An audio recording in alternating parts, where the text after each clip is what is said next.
नमस्कार, मनी गुरु की इस खास पेशकश में स्वागत है आप सभी का। मैं हूं स्वाति रायना। इस दिवाली आप नए निवेश की शुरुआत करना चाहते हैं लेकिन नहीं जानते कि कैसे और कहां से करना है, तो आज मनी गुरु में हम आपको बताएंगे निवेश की सही शुरुआत करने के तरीके। इसके साथ ही खास मेहमान हमारे साथ हैं। परिचय करा दे रूंगटा सिक्योरिटीज के certified financial planner Harshvardhan Rungta और मनी फ्रंट के सीईओ मोहित गांग। हर्षवर्धन और मोहित, आप दोनों का बहुत स्वागत करते हैं मनी गुरु में आज, और आप दोनों को दीपावली के इस पर्व की बहुत बहुत शुभकामनाओं के साथ करते हैं हम अपने इस शो का भी शुभारंभ। जैसा हम आज बात करने वाले हैं कि कैसे आप कर सकते हैं निवेश की शुभ शुरुआत। हर्षवर्धन, आप बताइए, दीपावली का त्योहार नई शुरुआत का त्योहार माना जाता है। कुछ अच्छे करने की नींव अगर रखनी है तो दीपावली बहुत ही पावन मानी जाती है। क्यों ना निवेश की भी शुभ शुरुआत हो जाए, और उन लोगों के लिए जो कि इस दीपावली से अपने निवेश की नींव रखना चाहते हैं, क्या आप कहेंगे? क्योंकि जो बाजार पिछले साल था या उसके पहली दिवाली में था, वैसा माहौल और वैसा बाजार इस साल नहीं है। स्थिति हालात काफी अलग हैं। 2 साल के बाद जो हमने कोविड का समय देखा, एक बार फिर से रौनक जरूर लौटी है, लेकिन उसके साथ कई चुनौतियां भी लेकर आई हैं। तो ऐसे माहौल में निवेश की नई शुरुआत कैसे की जाए, हर्षवर्धन? स्वाति, देखिए, आपने सही बात कहा कि अगर किसी को शुरुआत करनी है तो ये बहुत अच्छा मौका है जहां पे आप अपनी शुरुआत कर सकते हैं। और अगर कोई एक नया इन्वेस्टर है, मान लीजिए जो अपनी इन्वेस्टमेंट की जर्नी अभी शुरू कर रहे हैं, तो उनके लिए छोटी छोटी टिप्स देता हूं मैं, जो बहुत इंपॉर्टेंट होती है कि आगे जाते हुए आप उनकी इस गलतियों की वजह से आपको नुकसान ना हो। तो पहला टिप आपके लिए ये होगा कि आप जब भी इन्वेस्टमेंट की शुरुआत करें, अपना पोर्टफोलियो बनाने की शुरुआत कर रहे हैं, आप अपना एक प्लान बना के शुरू करें। अक्सर हमने देखा है कि लोग क्या करते हैं कि उनके पास कोई इन्वेस्टमेंट के प्रोडक्ट लेके आते हैं कि भाई आपको ये प्रोडक्ट में इन्वेस्ट कर दीजिए। अब जब आप ऐसा करते हैं तो आप सिर्फ प्रोडक्ट को देख के अपने पैसे लगा रहे हैं, ये नहीं देख रहे हैं कि आपकी शॉर्ट टर्म, मीडियम टर्म या लॉन्ग टर्म की क्या रिक्वायरमेंट्स हैं। अगर आप वो नहीं, एक प्लान बना के नहीं शुरू करते हैं, तो हो सकता है कि आपके पैसे ऐसी जगह ब्लॉक हो जाएं जो आपकी कोई भी इमीडिएट या फ्यूचर गोल्स के लिए काम नहीं आ रहे। और फिर जब आप अपनी गोल्स की प्लानिंग करेंगे और फंड एलोकेट करने की कोशिश करते हैं, तब हो सकता है कि आप पे थोड़ी दिक्कत आए।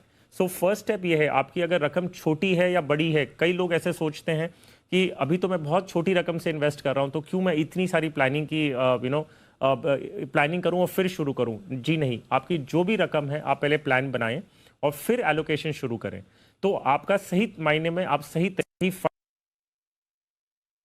नीड्स को फुलफिल करें। आप इक्विटी की तरफ जा रहे हैं तो अभी जैसे आपने स्वाति कहा कि जो पूरा माहौल है वो बहुत बदल चुका है और रिसेशन की बातें भी हो रही हैं। तो आप अगर शुरू करना चाह रहे हैं इक्विटी का एलोकेशन के साथ, तो लार्ज कैप या फ्लेक्सी कैप की तरफ अपना झुकाव रखें, क्योंकि वो जो सेगमेंट है वो रिलेटिवली कम वॉलेटाइल होता है जब हम कंपेयर करते हैं मिड कैप या स्मॉल कैप से। और अगर हम सेगमेंट्स की बात करें किस तरह के फंड्स में, so index funds will be a good way to start. तो यहाँ पर कुछ निवेश में बदलाव की जरूरत है आपको, जो कि आप इस दिवाली से कर सकते हैं। जैसा मैं बता रही थी मोहित, माहौल काफी बदल गया है। हम न्यू नॉर्मल की बात करते आ रहे हैं पिछले कई समय से, तो मतलब हमारे निवेश में भी तो न्यू नॉर्मल होना चाहिए। और जैसे जैसे समय आगे बदला, हमारा जो फाइनेंशियल प्लानिंग है और जो निवेश के तरीके हैं, उनमें भी काफी ज्यादा बदलाव आया है, कई चेंजेस आए हैं, तो हमें भी बदलने की जरूरत है निवेशक के तौर पर। तो आपको क्या लगता है, एसेट एलोकेशन का जिक्र यहाँ पर किया हर्षवर्धन ने, जो कि बहुत ही जरूरी है आजकल के समय में, अपने पोर्टफोलियो को डाइवर्सिफाई भी करना और हर एसेट में अलग अलग एक्सपोजर और अपने लक्ष्य के हिसाब से एक्सपोजर लेना। आपकी नजर में न्यू नॉर्मल का एसेट एलोकेशन कैसा हो, किस तरीके की कैटेगरीज ऐसे नए तरीके के किसी के पोर्टफोलियो में आजकल के समय होने चाहिए? जी स्वाति, सबसे पहले तो आपको और जी बिज़नेस के सभी दर्शकों को दीपावली की हार्दिक शुभकामनाएं। और देखिए स्वाति, इस बार मुझे लगता है कि ये जो दिवाली आई है इस बार, यहाँ से इन्वेस्टमेंट का जो तौर तरीका है, जो रवैया है, उसे थोड़ा सा बदलना पड़ेगा। जो भारतीय मार्केट है, और मैं सिर्फ म्यूचुअल फंड मार्केट की बात करूंगा यहाँ पर, वो अब करीब 40 लाख करोड़ के आसपास पहुंचने लगा है। तो एक बहुत बड़ी साइज़ हो गई है मार्केट की। सेबी ने बहुत सारे नए रूल्स इंट्रोड्यूस किए हैं लास्ट 2 सालों में, और काफ़ी स्टैंडर्डाइजेशन आ गया है। तो अब आप देखेंगे कि हर कैटेगरी की एक ही स्कीम हो पाती है, और वो उन स्कीम्स का साइज़ बहुत बड़ा हो गया है, बिकॉज आप उन कैटेगरीज में अब नए स्कीम लॉन्च नहीं कर सकते हैं। तो AUM बहुत बड़ा हो गया है कुछ पुरानी स्कीम्स का।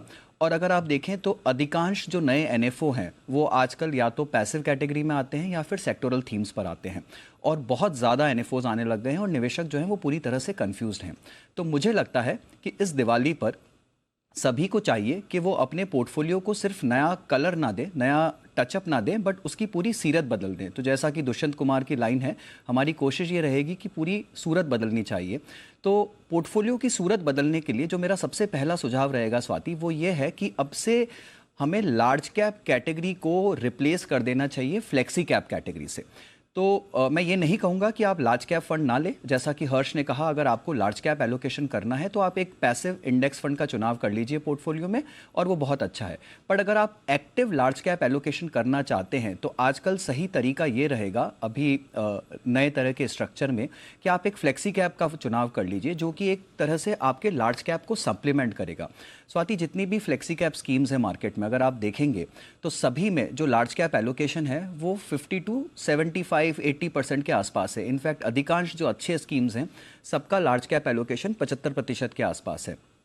तो ऐसे में वो प्योर लार्ज कैप की तरह ही चल रही हैं, और वहाँ पर थोड़ा सा आपको मिड और स्मॉल कैप का एलोकेशन भी मिल जाता है। तो उससे काफ़ी चांसेस हैं कि वो एक एक्स्ट्रा अल्फा जनरेट कर सकते हैं अपने स्कीम में compare to an active large cap fund.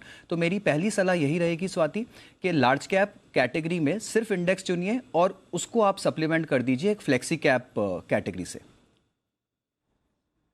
Okay, तो आपने कहा कि flexi cap is the new large cap, और फ्लेक्सी कैप में एक्सपोजर लेना आजकल के नए निवेश के तरीकों में शामिल है। मैं जिससे पहले हर्षवर्धन के पास जाऊं, फ्लेक्सी कैप कैटेगरी के कुछ फंड्स आप रेकमेंड करेंगे?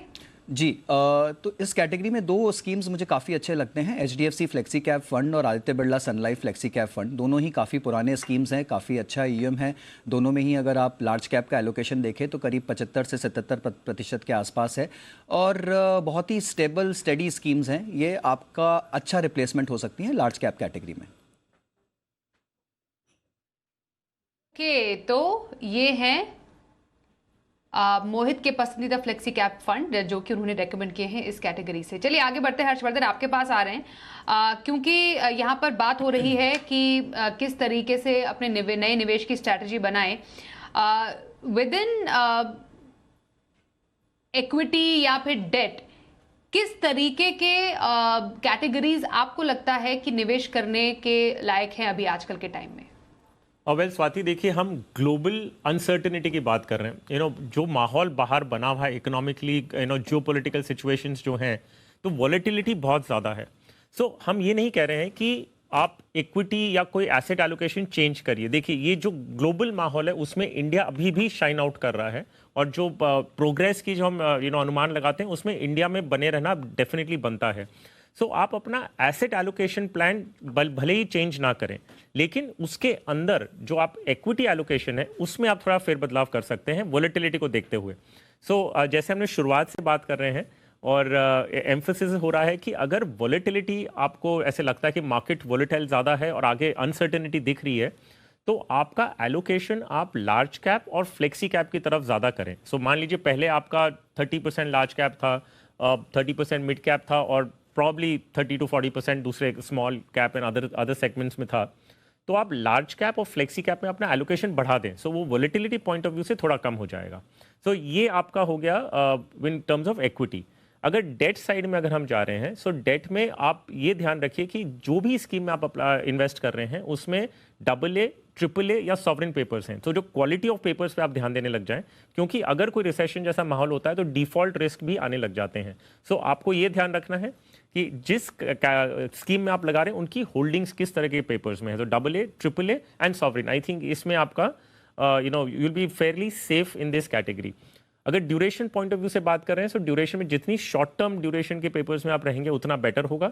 अगर कभी आगे जाते हुए मान लीजिए ब्याज दरें जो आज 7.5% के आसपास है, 7.3 7.4 के आसपास हैं, अगर ये 8-8.5% क्रॉस करते हैं तब आप लॉन्ग टर्म या मीडियम टर्म पेपर्स में अगर शिफ्ट करने फंड्स में शिफ्ट करना चाहते हैं तो आप कर सकते हैं। तो ये हो गया आपका allocation within equity, debt and duration.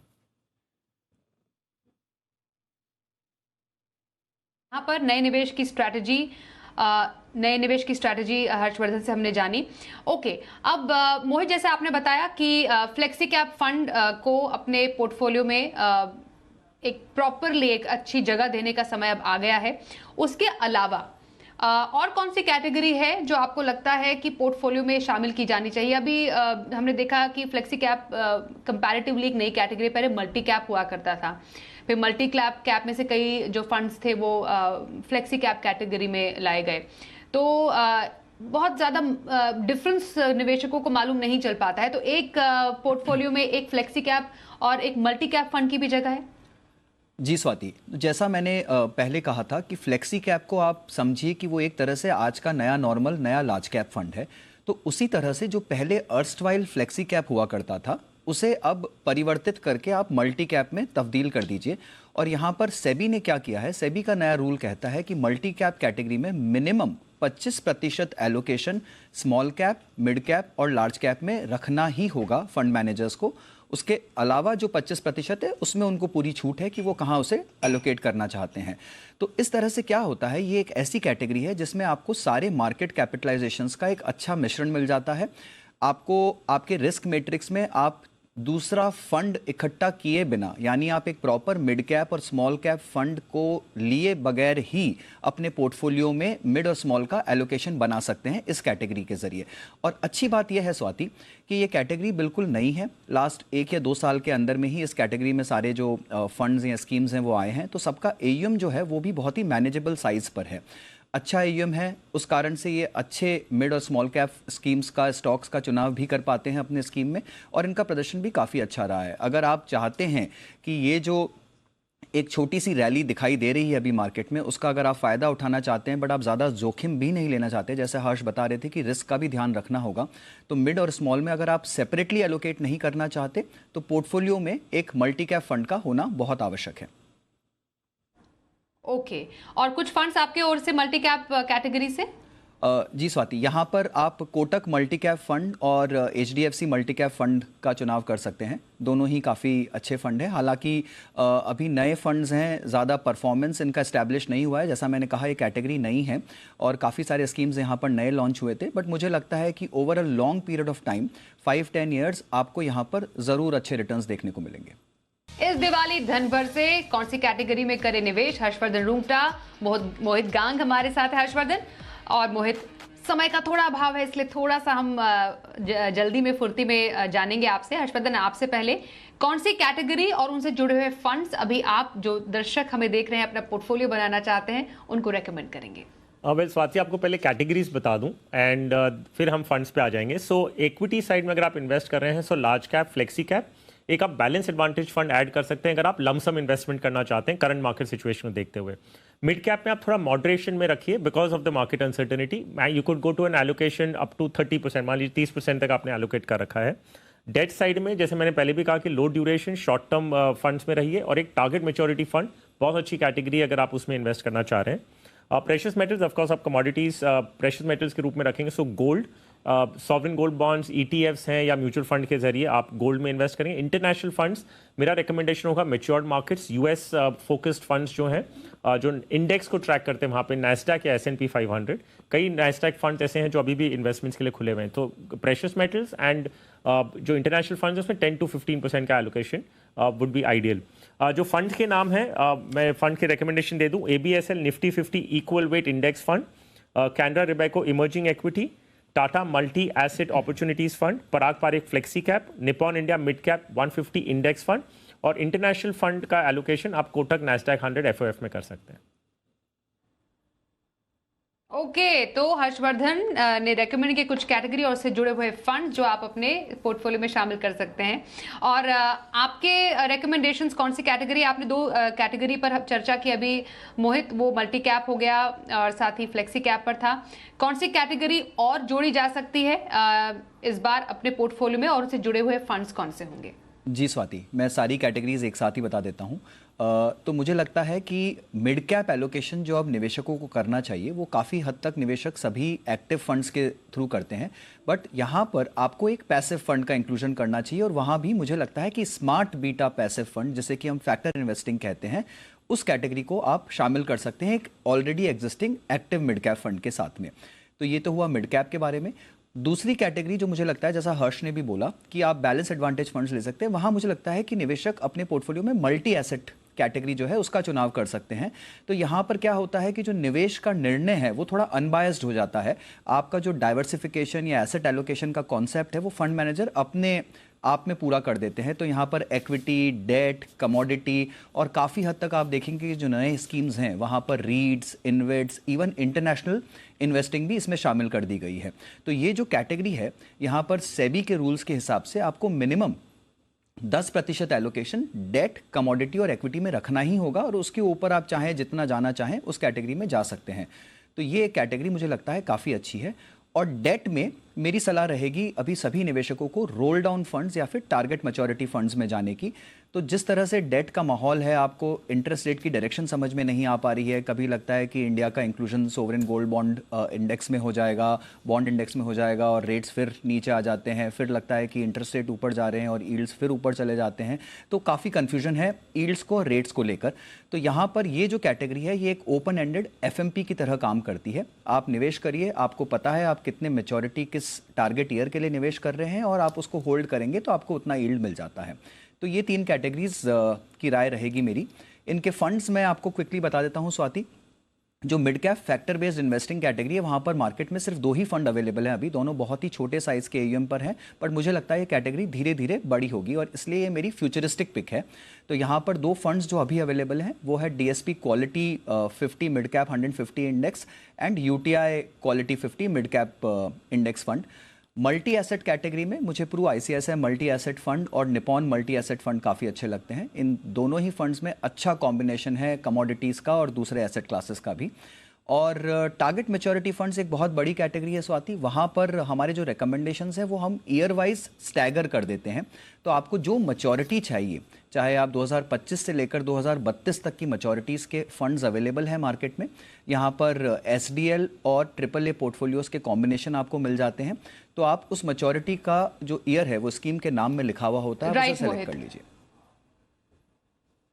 Okay, तो इस दिवाली से अगली दिवाली आने वाली कई दिवाली की स्ट्रैटेजी हमने जानी आज हर्षवर्धन और मोहित से, और कुछ अलग हटके प्लानिंग हमने कोशिश की है नए बदलते समय के साथ आपके पोर्टफोलियो के कराने की। कौन से कैटेगरीज आप शामिल करें, कौन से फंड आप शामिल करें, ये हमने पसंद जानी मोहित और हर्षवर्धन की। बहुत धन्यवाद करेंगे आप दोनों ही खास मेहमानों का हमारे साथ आज इस शो में शामिल होने के लिए, और एक बार फिर से धन्यवाद करना चाहेंगे दोनों का। तो मनी गुरु में आज के लिए बस इतना ही। रुकते हैं ब्रेक के लिए, देखते रहिए जी बिजनेस।